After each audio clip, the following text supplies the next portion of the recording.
Emma Watson had always cherished her summers at her grandmother Martha's Victorian home in Boston. Each visit was a journey into a world of warmth and nostalgia, where the creaky floorboards whispered secrets from the past and the scent of cinnamon and lavender enveloped her like a comforting embrace. This summer, however, would be different. A rainy afternoon in July 2023 found Emma in the attic, a place she had often explored but never quite like this. With the school year approaching and a project on family history looming, she sought out old photo albums to showcase her grandmother's life, a woman she revered above all. As she rummaged through boxes filled with forgotten trinkets and dusty memories, a particularly loud creak caught her attention. It came from a floorboard that appeared slightly raised at one end. Her curiosity piqued. Emma knelt down, her heart racing with the thrill of discovery. What could be hidden beneath? She pulled at the loose board, expecting to uncover nothing more than a mouse nest or perhaps a long-lost toy. Instead, she found a small metal box, its surface tarnished with age. Inside, nestled among the dust, was a leather-bound journal, its spine cracked, but the embossed year 1997 still gleaming in gold. Emma's breath quickened as she opened the journal, her eyes scanning the first entry.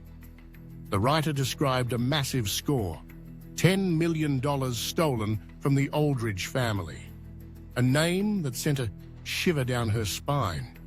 The entries that followed detailed elaborate scams, intricate deceptions, and a life spent under false identities. The author, who went by various names, Olivia, Rebecca, Sarah, had also used the name Martha. Emma's heart sank. Could this be the same Martha who had baked cookies for her, who volunteered at the local animal shelter, who had devoted her life to nurturing her family? As her grandmother called from the bottom of the attic stairs, Emma quickly shoved the journal into her backpack, her hands trembling. The revelation was too much to bear. How could the woman she adored have been a con artist? At dinner that night, Emma's mind raced as she pushed her food around her plate, unable to meet Martha's warm gaze. The gentle smile and kind eyes she had always known now seemed to mask a darker truth. That night, under the covers with only a flashlight to illuminate the pages, Emma devoured the journal. Each entry drew her deeper into the life of a woman who had once thrived on deceit. The final entry, dated December 1997, hinted at a life on the run, a decision to abandon her past for a new beginning with a man named Henry. Emma's grandfather, who had passed away 5 years prior, had been the love that had changed Martha. Had he ever known the truth about her? As the school year began, Emma tried to bury the journal's revelations deep within her mind. She reasoned that some truths were better left unspoken, especially if they threatened the bond she shared with her grandmother. But fate had other plans. On the first day of school, her new history teacher introduced herself as Ms. Aldridge. The name echoed ominously in Emma's mind, sending a chill down her spine. When their eyes met during attendance, Emma felt an unsettling connection, a recognition that seemed to transcend mere coincidence. Weeks passed, and Emma became increasingly aware of Ms. Aldridge's watchful gaze. The teacher's scrutiny felt unnerving, especially when Emma noticed her lingering a moment too long after class, asking questions that felt oddly probing. During a parent-teacher conference, Martha greeted Miss Aldridge with a warm smile, unaware of the storm brewing beneath the surface. But Emma caught a fleeting look in Ms. Aldridge's eyes, a flash of something cold and calculating, driven by a mix of fear and determination. Emma began her own investigation into the Aldridge family. What she uncovered was a tragic history steeped in financial ruin and loss. Once prominent real estate developers in Boston, the Aldridges had suffered a catastrophic collapse in 1987 that left them destitute. Rumors of embezzlement swirled around the family, yet no one had ever been charged. The dates aligned perfectly with the journal entries, and Emma's heart raced as she pieced together the puzzle. One fateful afternoon, while staying late to finish a project, Emma overheard Ms. Aldridge on the phone. The words sent a jolt of fear through her. "Martha Stevens is living right there in Boston with her granddaughter in my class." Emma's blood ran cold. Ms. Aldridge was not just any Aldridge. She was the daughter of the family her grandmother had wronged, and she was intent on revenge. As the days turned into weeks, the tension escalated. Emma felt the weight of Miss Aldridge's gaze, the teacher's questions becoming increasingly pointed. Emma's unease deepened when she noticed unfamiliar cars parked outside her grandmother's house, and twice she saw Miss Aldridge watching from her sedan. It was clear that whatever plans Mrs. Aldridge had were extending beyond the classroom. The breaking point came when Emma received her midterm history paperback with a note requesting a meeting about her concerning home situation. The dread settled in her stomach as she approached Ms. Aldridge's desk that afternoon. The teacher wasted no time in revealing her knowledge of Martha's past, detailing the destruction the con artist had wrought on her family. The Aldridge family had lost everything: home, business, dignity. Ms. Aldridge's father had taken his own life after the financial collapse, and now 2 decades later, she had found the woman responsible. With a steely resolve, Ms. Aldridge laid out her ultimatum.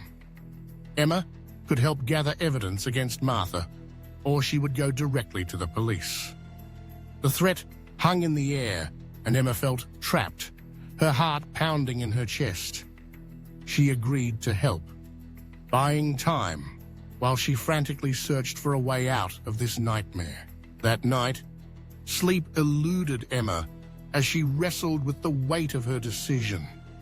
By dawn, clarity emerged, and she knew what she had to do. With tears streaming down her face, she placed the journal on the kitchen table, confronting her grandmother. Martha's expression shifted from confusion to recognition as she saw the journal, her face draining of color. Finally, Martha began to speak. She recounted her life, revealing the truth behind her past. Growing up in poverty, she had discovered a talent for deception, a means of survival in a world that had offered her little. The Aldridge con had been her greatest triumph, but it had also marked the end of her old life. Meeting Henry had changed everything. He had seen her for who she truly was, and she had vowed to leave her past behind. Martha had lived with guilt for years, secretly establishing a trust fund for the Aldridge children's education, monitoring their lives from a distance.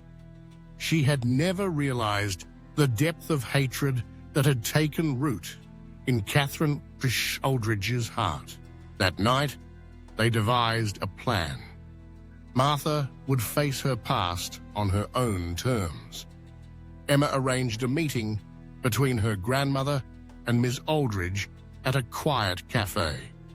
With documentation of the trust fund and evidence of her anonymous donations to the Aldridge family in hand, Martha prepared to confront the woman she had wronged.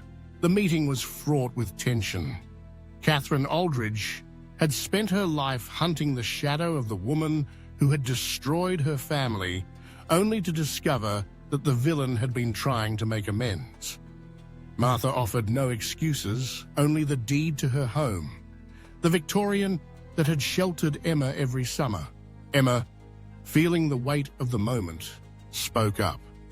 She shared the story of the grandmother she had always known. A woman who taught children to read, rescued abandoned animals, and helped strangers in need. This was the Martha who had built a life of generosity over 25 years. As the conversation unfolded, Catherine revealed a note she had carried for years. The suicide note of her father. For the first time, she read it aloud. The words spoke of love and regret, expressing sorrow for valuing financial success over family. The final lines were not filled with blame, but rather a plea for understanding. Catherine's hands trembled as years of hatred began to dissolve in the face of Martha's attempts at redemption and her father's final reflections. The desire for revenge crumbled, replaced by a glimmer of understanding. 3 months later, the Victorian house became the foundation for a new project. Martha and Catherine joined forces to create a foundation dedicated to financial education and support for families affected by financial crimes. The pain of the past remained, but it was transformed into something constructive, something that could help others avoid similar fates.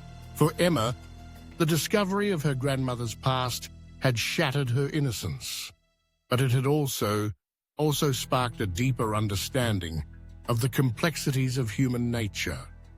She learned that people are more than their worst mistakes, and that redemption requires action, not just regret. As graduation approached, Emma received a joint scholarship from her grandmother and Ms. Aldridge to study law, focusing on rehabilitation and restorative justice.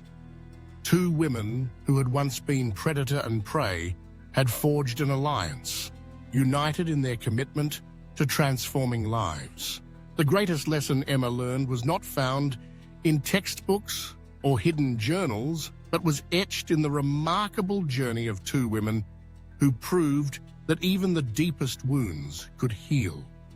Sometimes the path to justice led not to punishment, but to restoration, a truth that would guide Emma as she stepped into a future filled with possibility. Subscribe to Golden Love Stories channel to discover more touching and surprising stories just like this one.